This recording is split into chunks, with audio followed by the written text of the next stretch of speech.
Hi! Ako nga po ulit, Kapantat, ang inyong Pangasinan vlogger. Panibagong araw, panibagong vlog. Well, actually hapon na. At kung nasaan ka man ngayon sa araw na to, hayaan mong lugayan ta ka na masanton, agawad si ka, kabaluyan. Preview.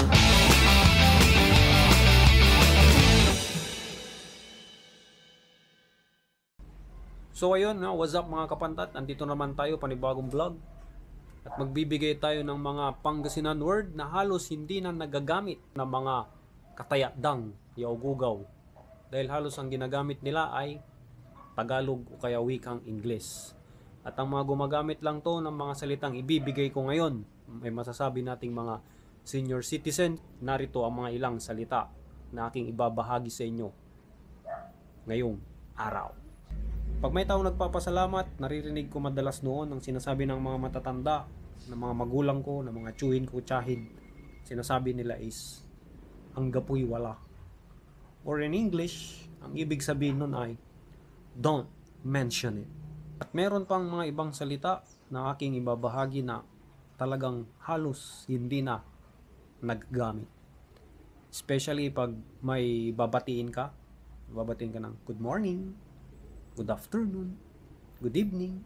Pagbabatiin ka ng good morning, ang bati namin in Pangasinan is masanton kabosan ed sika or masanton kabosan ed sikayo.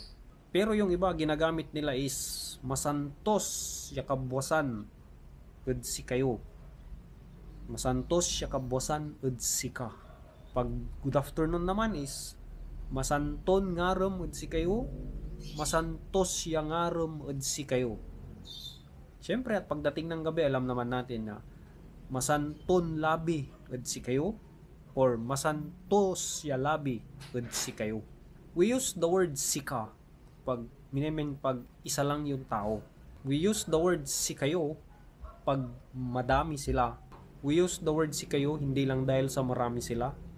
Minsan ginagamit namin ang word na sikayo to give respect to the elders. At syempre, bago matapos ang video ito ay magbibigay ulit tayo ng isang Pangasinan word at sasabihin natin kung ano po ang ibig sabihin nun. At ang Pangasinan word po natin ngayong araw ay ganansya. Ganansya. Ang salitang ganansya, ang ibig sabihin po nun ay profit or gain o sahod, ganun, kikitain. Parang ganito. Hagi, grabe may ginawa may demand. Agaylay iraw. Balat ang gapoy ganansya nalami. Apir di sagpot. So, bali yun lang ang ating Pangasinan word for today. Sa mga nanonood po ng aking video na nandyan, lalo na sa YouTube, maraming salamat po sa inyo.